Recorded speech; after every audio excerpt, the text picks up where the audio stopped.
Assalamualaikum warahmatullahi wabarakatuh. Bismillahirrahmanirrahim. Alhamdulillahirabbil wassalatu wassalamu ala asyrafil anbiya'i wal mursalin wa ala alihi wa sahbihi ajma'in. Nama saya Muhammad Syafiq bin Muhammad Khatib. Nama metrik I18203116. InsyaAllah kumpulan kami akan membentangkan tajuk tentang babus sihir wal ain. InsyaAllah saya akan terangkan tentang apa itu sihir dan juga apa itu al-ain. Okay, pertama kita tengok ta'rif as-sihir. As-sihir fil lughah qala al-Azhari as-sihru 'amalu taqarrubu fihi ila syaitan wa bima'unatu minhu. Iaitu sihir dari segi lughah adalah amalan yang mendekatkan dirinya kepada syaitan dan juga meminta pertolongan daripadanya. Kita tengok pula sihir dari segi istilah. Qala Fakhruddin Ar-Razi, as-sihru fi 'arfu asy-syar'i mukhtassu bi kulli amrin yakhfi sababuhu. Iaitu sihir ni dari segi istilah dia ialah berkata oleh Fakhruddin Ar-Razi, sihir dari segi syarak ni adalah yang mana ianya khusus berkenaan dengan segala sesuatu yang mana tak terlihat sebabnya. Wa yatakhilu ala ghairi haqiqatihi, dan juga apa yang digambarkan itu tidak seperti hakikatnya yang sebenar. Wa yajri majriyat tamawiyatu wal khada'. Dan juga sihir ni dia berlaku melalui tipu daya. Itu ta'rif dari segi istilah. Jadi kesimpulannya ta'rif as-sihir ni adalah huwa ittifaqu baina as-sahir wasyaitan ala an yakuma as-sahir bi fi'li ba'd al-haram muharramat aw syarkiyat. Itu yang mana sihir ni adalah kesepakatan antara tukang sihir dan juga syaitan, dengan ketentuan bahawa tukang sihir ni dia akan melakukan perbuatan-perbuatan yang haram ataupun perbuatan yang syirik fi maqabil musa'adatu syaitan lahu, yang mana perbuatan dia itu adalah pemberian pertolongan daripada syaitan kepadanya, atau ta'atuhu fima yatlabu minhu, ataupun ketaatan syaitan tu untuk melakukan apa sahaja yang dimintanya. Jadi maksudnya sihir ni adalah kesepakatan antara ahli sihir dan juga syaitan, yang mana ahli sihir ni dia melakukan perkara-perkara yang haram dan syirik, iaitu apa yang dilakukan oleh ahli sihir itu adalah pertolongan daripada syaitan. Dia menggunakan pertolongan daripada syaitan. Seterusnya kita lihat pula jenis-jenis sihir. Yang pertama adalah sihir as-surfu atau sihir at-tafriq, iaitu sihir ni adalah sihir pemisah suami isteri. Sihir ni sangat bahayalah. Sihir ni boleh menyebabkan suami isteri itu bercerai. Di antara tanda-tanda terkena sihir ni adalah pasangan suami isteri tersebut perasaan dia berubah secara tiba-tiba daripada cinta jadi benci. Lepas tu berlakulah keraguan antara suami isteri. Lepas tu macam masalah-masalah yang kecil pun diperbesarkan sehinggalah bergaduh. Lepas tu bahayanya sihir ni bila pasangan suami isteri dia melihat pasangannya, dia nampak pasangan dia tu hodoh, walaupun hakikatnya pasangan dia tu sangat cantik ataupun handsome lah.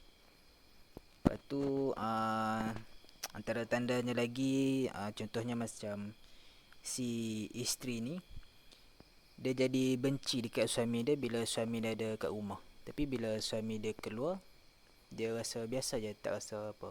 Bila suami dia balik rumah, dia jadi rasa benci. Itulah contoh sihir pemisah suami isteri. Yang seterusnya sihir al-ataf al-muhabbah atau at-tiwalah. Itu sihir ni adalah sihir percintaan, yang mana seseorang individu tu dia menyihir orang yang dia suka supaya orang yang dia suka tu suka dekat dia.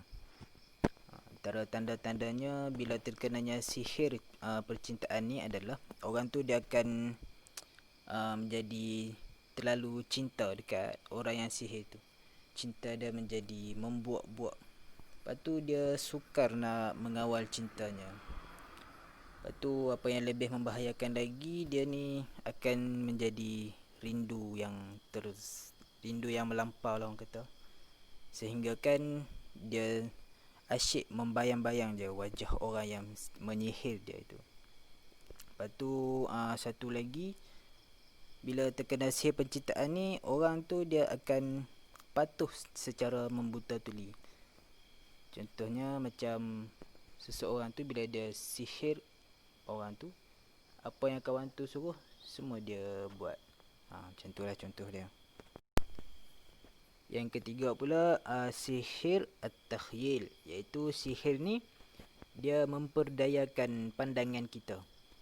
Apa yang kita lihat tu, contoh kita lihat benda yang diam, tapi kita nampak dah seolah-olah benda tu dia bergerak. Lepas tu benda yang kecil kita nampak dia jadi besar. Lepas tu kalau macam kita lihat sesuatu benda tu tidak seperti hakikatnya yang sebenar. Contohnya macam peristiwa yang Nabi Musa tu, yang tentang ahli sihir yang baling tongkat dekat dia tu kan. Lepas tu tongkat tu berubah menjadi ular.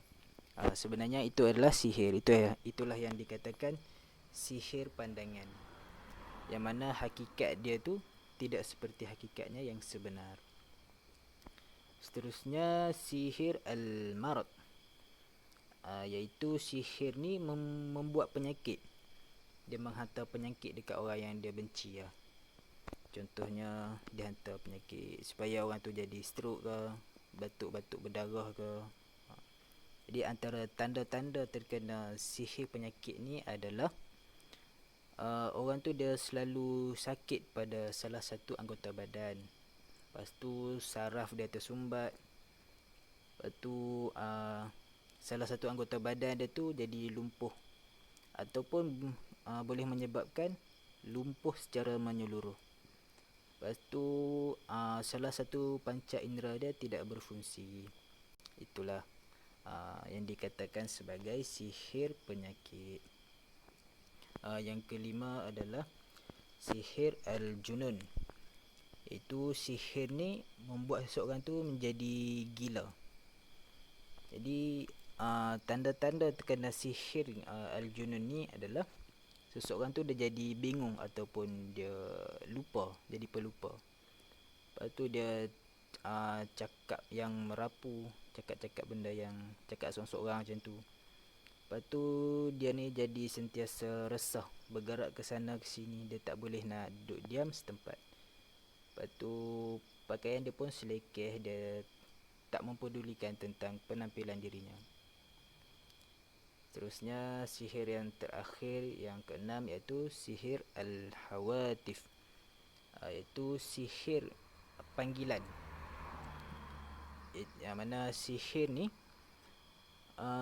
kita dengar ada orang cakap dengan kita, tapi kita tak nampak pun orang tu. Itulah yang dikatakan sihir panggilan. Jadi antara tanda-tanda terkenanya sihir ni adalah selalu mimpi ngeri, jadi selalu was-was. Lepas tu mimpi jatuh dari tempat yang tinggi.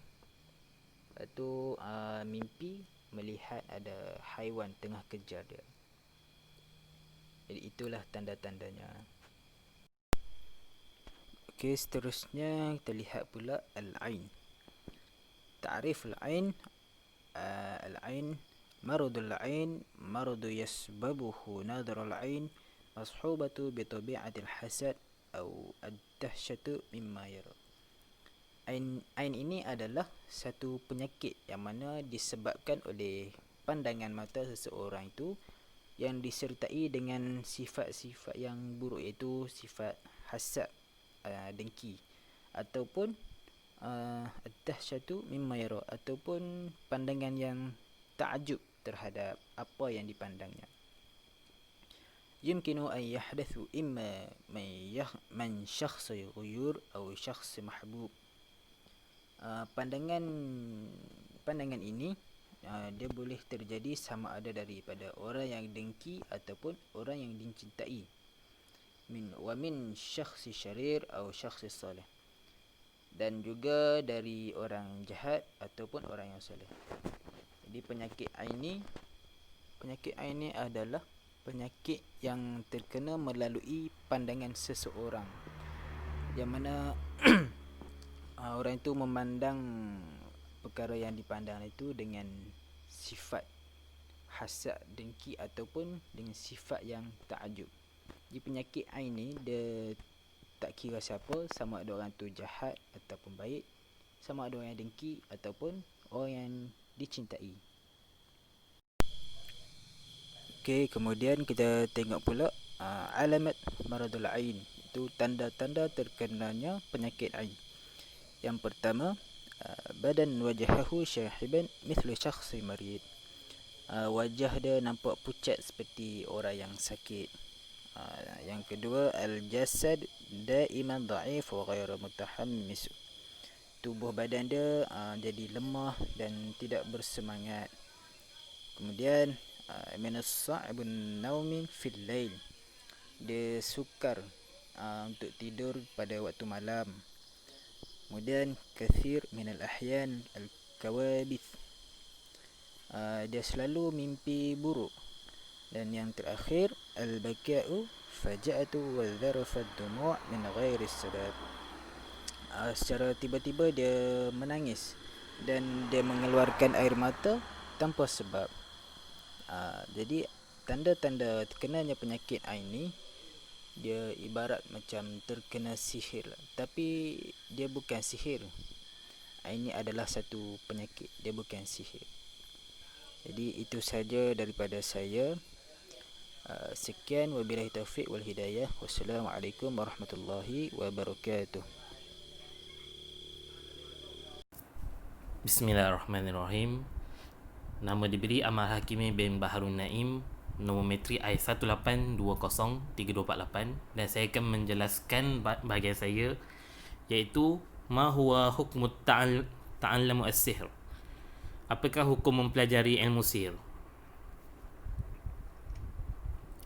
من واضح أن السحر هو عمل حقير وملعون.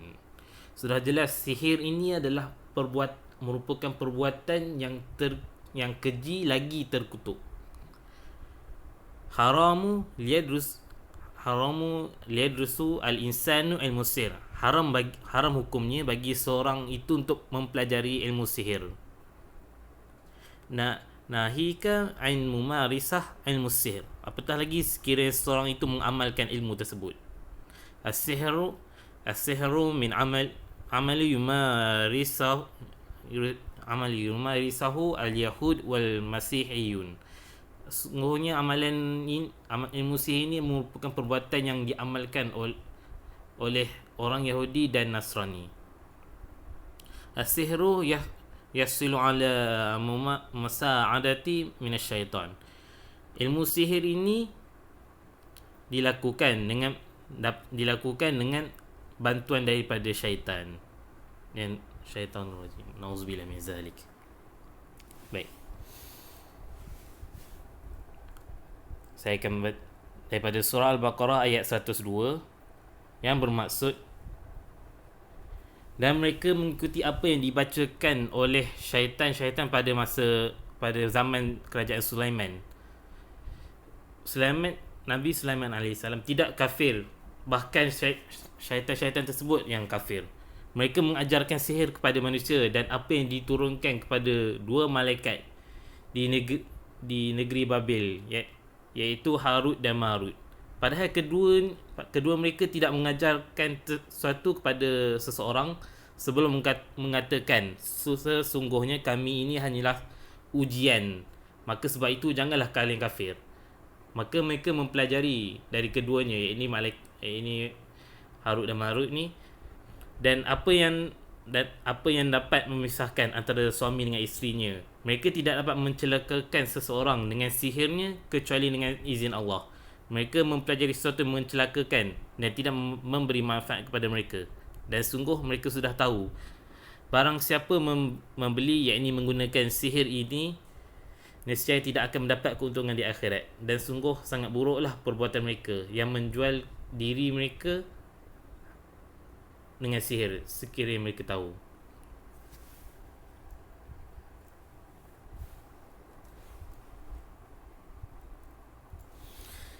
Okay, daripada hadis riwayat Al-Bukhari yang 2560 Al-Wasaya, daripada Abu Hurairah radhiyallahu anhu bahwasanya Rasulullah sallallahu alaihi wasallam bersabda, jauhilah oleh kamu sekalian 7 perkara. Mereka bertanya, ya Rasulullah, apakah 7 perkara itu? Nabi sallallahu alaihi wasallam menjawab, syirik terhadap Allah, sihir, membunuh jiwa yang diharamkan oleh Allah kecuali dengan jalan yang hak, iaitu kisas, memakan riba, makan harta anak yatim, lari dari medan perang, dan menuduh perempuan mukminah yang suci melakukan zina. Seterusnya, ya'tabaru ta'allimu as-sihru mumarisatu min az-zunubil kubra. Belajar dan mengamalkan sihir ini dikira sebagai dosa besar, antara dosa besar, li'annahu asyrakallahu subhanahu wa ta'ala, kerana ia telah jelas di situ bahawa perbuatan tersebut adalah syirik terhadap Allah Subhanahu wa ta'ala. Yajibu qatluha idza kanat mumarisatu as-sihru wadihatan. Wajib hukumnya untuk ahli sihir tersebut dibunuh sekiranya ia jelas dan nyata mengamalkan ilmu sihir tersebut. Adalah sahih al-Bukhari bisyahadatihi bi anna Umar bin Khattab radhiyallahu anhu farada qatala kull sahir aw sahir.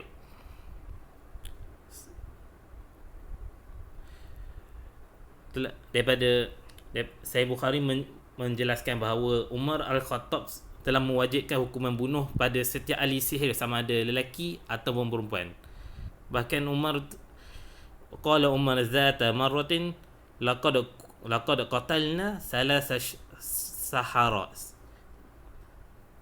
Umar juga mengatakan kami telah membunuh 3 orang ahli sihir. Daripada hadis riwayat Nasa'i pula, hadis 4011 At-Tahri Adam, yang bermaksud dari Abu Hurairah radhiyallahu anhu bahawa Rasulullah sallallahu alaihi wasallam bersabda, sesiapa yang mengikat satu ikatan ataupun tangkal kemudian menghembus atau dalam kata lain menjampi pada ikatan tersebut, ia telah melakukan sihir. Barang siapa yang melakukan sihir, ia telah melakukan kesyirikan. Dan barang siapa yang menggantungkan sesuatu, yakni tangkal, maka dia telah bertawakal dengannya, yakni bertawakal dengan sihir tersebut.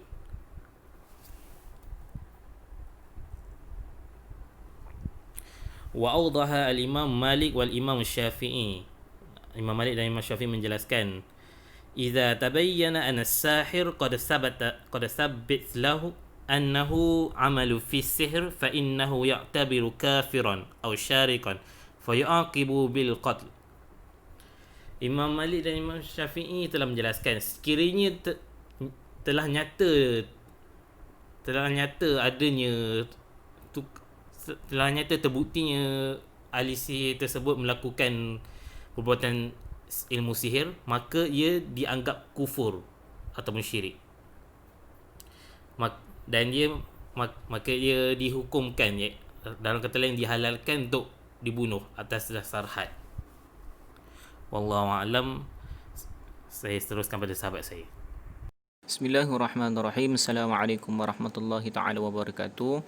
Ismi Muhammad Saufi bin Bukhari. InsyaAllah sa'wasilu anil mawdu' as-sihir wal-ain.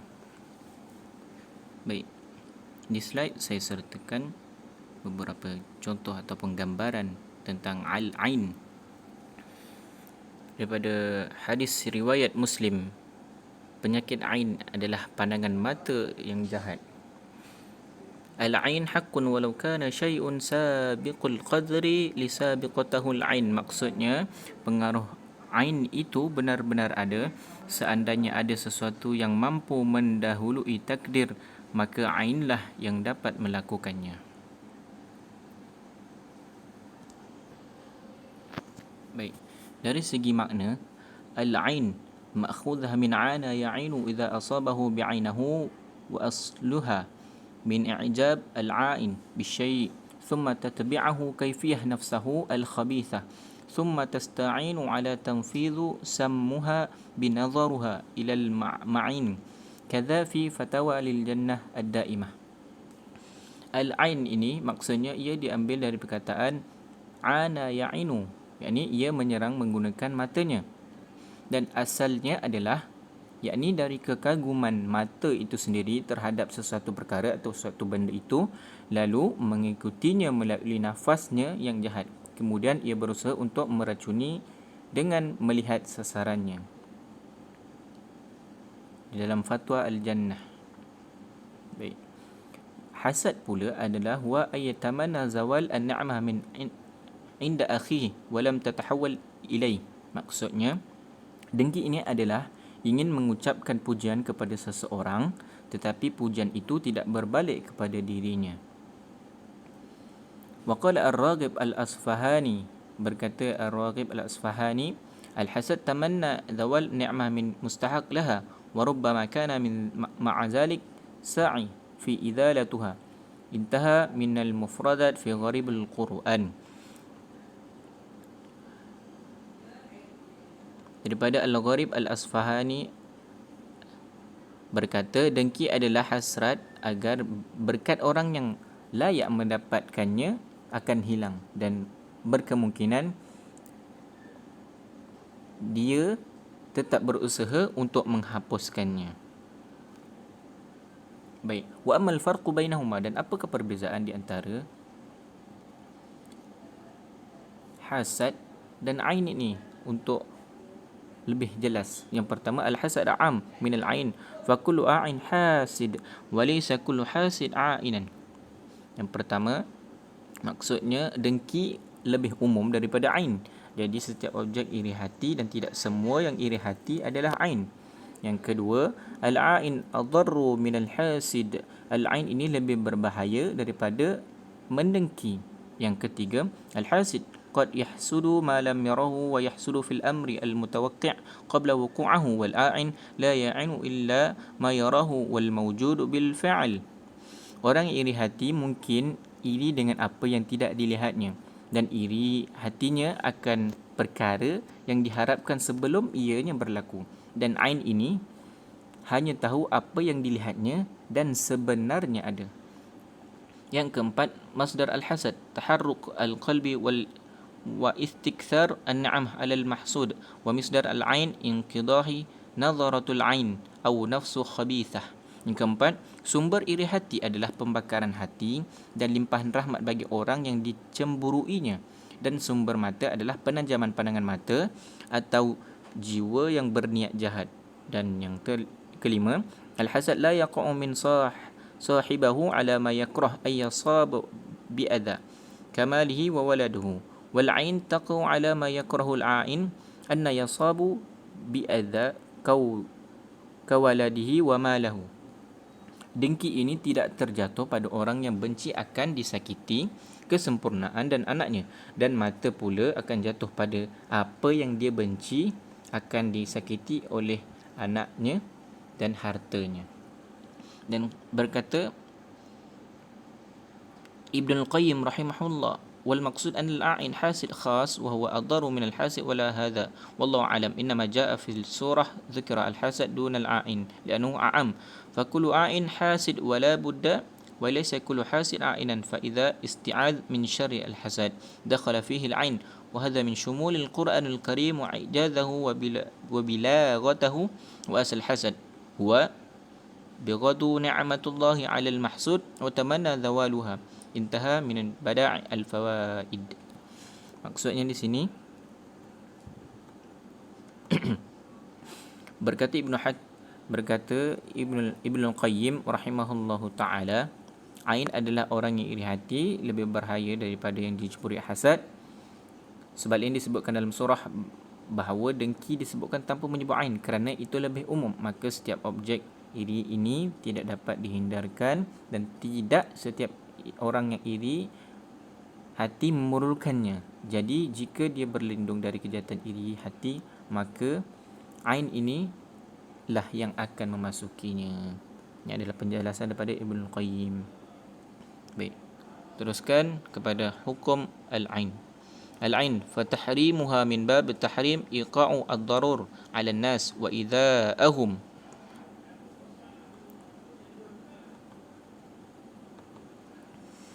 Hukum al-ain adalah dilarang di bawah tajuk melarang penderitaan keburukan pada orang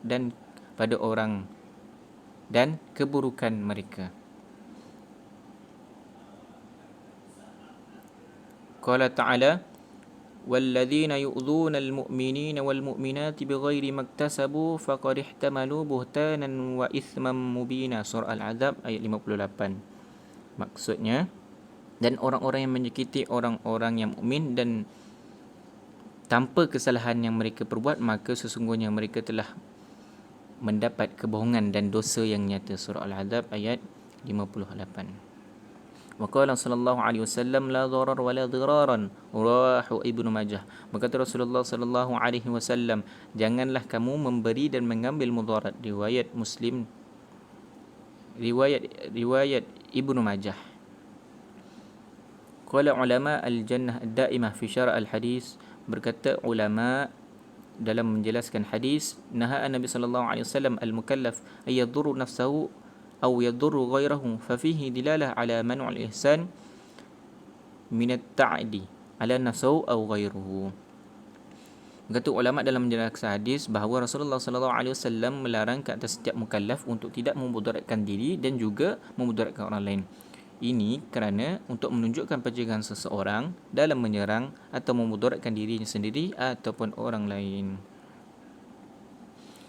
يرى أهل العلم أن العين والحسد حرام من بغي للمسلم تجنبهما ويستدلون على تحريم الحسد بما ورد في الحديث الذي رواه مسلم عن أبي هريرة رضي الله عنه قال رسول الله صلى الله عليه وسلم لا تحاسدوا لا تناجشوا ولا تباغضوا ولا تدابروا. Para ahli ilmu percaya bahawa ain dan iri hati ini dilarang, yakni haram, yang seharusnya dihindari oleh setiap Muslim. Mereka merujuk kepada larangan dengki dari apa yang dinyatakan dalam hadis yang diriwayatkan oleh Muslim dan daripada Abu Hurairah berkata, Rasulullah sallallahu alaihi wasallam bersabda, jangan iri hati, jangan berdebat, jangan membenci dan jangan merenung. Dan Allah berfirman dalam surah Al-Falaq, wa min syarri hasidin idza hasad, maksudnya dan dari kejahatan orang iri hati jika dia iri. وعن العين يرى أهل العلم أنه حق مصداقا لقوله صلى الله عليه وسلم في الحديث الذي رواه مسلم ألا إن حق ولو كان شيء سابق القدر لسابقته العين. ويرون أن تحريمها يدخل في باب تحريم إيقاع الضرور على الناس وإلحاق الأذى بهم ويستشهدون على ذلك بقوله تعالى في سورة الأحزاب والذين يؤذون المؤمنين والمؤمنات بغير ما اكتسبوا فقد احتملوا بهتانا وإثما مبينا. Sama seperti yang saya jelaskan tadi.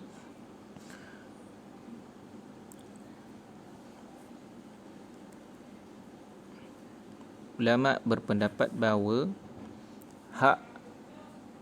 melihat bahawa itu adalah hak dan memang benar, berkata Rasulullah SAW dalam hadis yang diriwayatkan oleh Muslim, pengaruh ain itu benar-benar ada. Seandainya ada sesuatu yang mampu mendahului takdir, maka ainlah yang mampu melakukannya. Dan mereka melihat bahawa larangannya termasuk dalam kategori larangan untuk mendatangkan keburukan kepada orang-orang dan mendatangkan bahaya kepada mereka.